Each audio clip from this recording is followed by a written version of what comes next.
Agora nessa parte aqui, nós vamos representar esquematicamente essa pilha, tá? De alumínio com ferro. Então aqui novamente eu repeti os potenciais de redução, para a gente lembrar que quem está reduzindo é o ferro 2+, e quem está se oxidando é o alumínio 0. Então a gente representa esquematicamente essa pilha da seguinte maneira: eu vou ter uma barra de alumínio metálico, ou seja, eu vou ter uma barra de alumínio com número de oxidação 0, mergulhada numa solução que tem que ter íons alumínio 3+. Então, no caso aqui, eu escolhi uma solução aquosa de sulfato de alumínio, ou seja, para cada 2 alumínios, eu tenho 3 ânions sulfato. Então, ó, 2 alumínios e 3 ânions sulfato.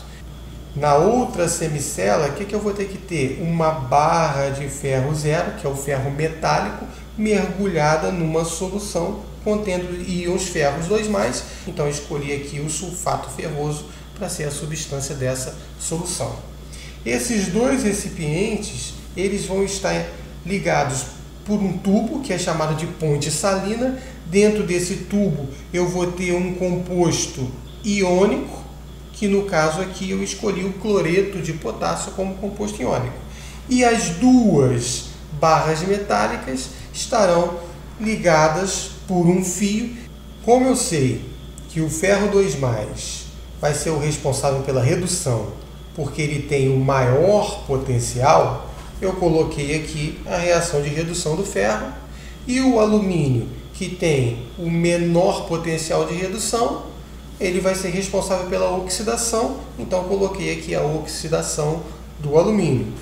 O lado da pilha que sofre a oxidação é chamada de ânodo, e o outro lado, onde está ocorrendo a redução, é chamada de cátodo. Isso é fácil lembrar, costumo sempre falar para os alunos para lembrar da seguinte forma: a oxidação começa com vogal, então ele será o anodo ou ânodo, que também começa com vogal.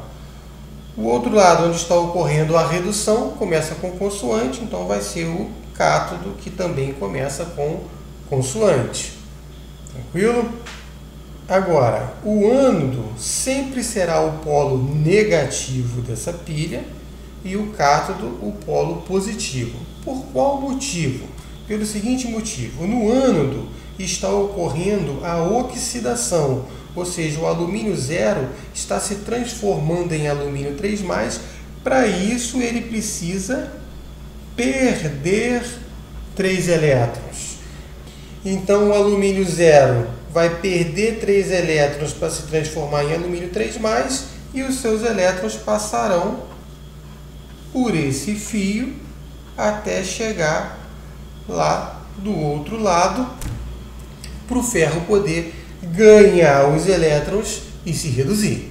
Perfeito? Então, os elétrons saem do alumínio e vão para o ferro. Então, esse é o sentido do fluxo de elétrons. O sentido do fluxo de elétrons sempre será do anodo para o catodo, do elemento químico que está sofrendo a oxidação para o cátion que está sofrendo a redução.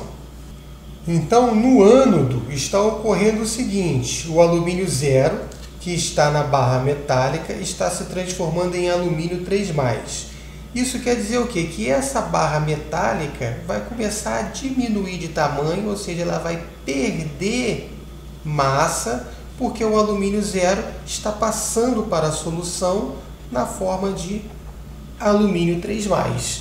Então, uma coisa que a gente sempre tem que lembrar, que no anodo sempre ocorrerá corrosão, ou seja, a barra metálica perderá massa. Já no lado da redução, onde o ferro 2+ ganha 2 elétrons e se transforma em ferro 0, o ferro 2+ vai sair da solução, porque a sua barra metálica vai estar toda negativa, por causa dos elétrons que estão chegando nessa barra metálica. O ferro 2+ vai ser atraído por essa barra negativa, e quando ele encostar nessa barra negativa, ele vai ganhar 2 elétrons e se transformar em ferro 0, ou seja, essa barra metálica vai estar sofrendo um aumento de tamanho, um aumento de massa. O ferro zero que será formado vai se depositar nessa barra metálica. Então eu vou observar do lado do cátodo a deposição, que é o ferro zero se formando na barra metálica, e vamos observar também um aumento de massa. Como o alumínio zero, que está na barra metálica, se transforma em alumínio 3+, eu vou observar na solução do ânodo um aumento da concentração desse íon alumínio. Enquanto na solução do cátodo, o ferro 2+ se transforma em ferro zero, ou seja, ele sai da solução e se deposita na barra metálica. Então eu vou observar uma diminuição da concentração do íon ferro 2+. Por que uma pilha tem que ter uma ponte salina onde eu tenho uma solução de um composto iônico? Nós podemos observar que no lado do ânodo eu tenho um aumento da concentração de íons alumínio.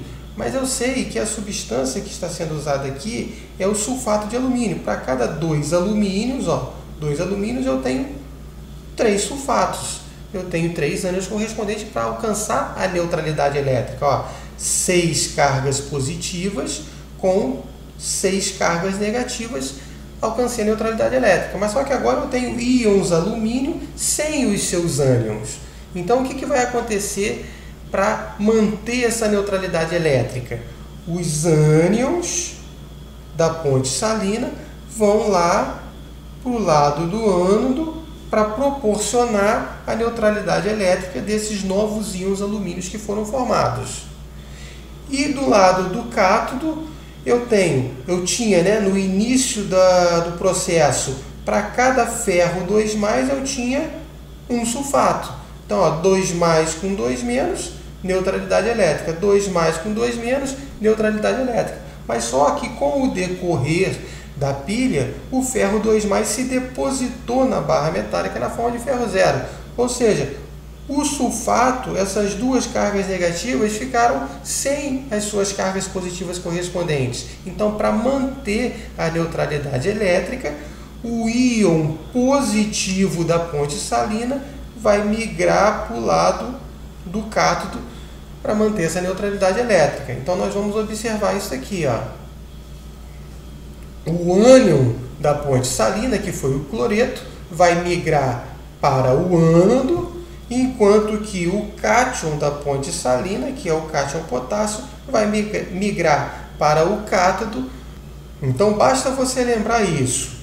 O ânion da ponte salina migra para o ânodo, enquanto o cátion da ponte salina migra para o cátodo. Fácil de lembrar, ânion, ânodo, cátion vai para o cátodo.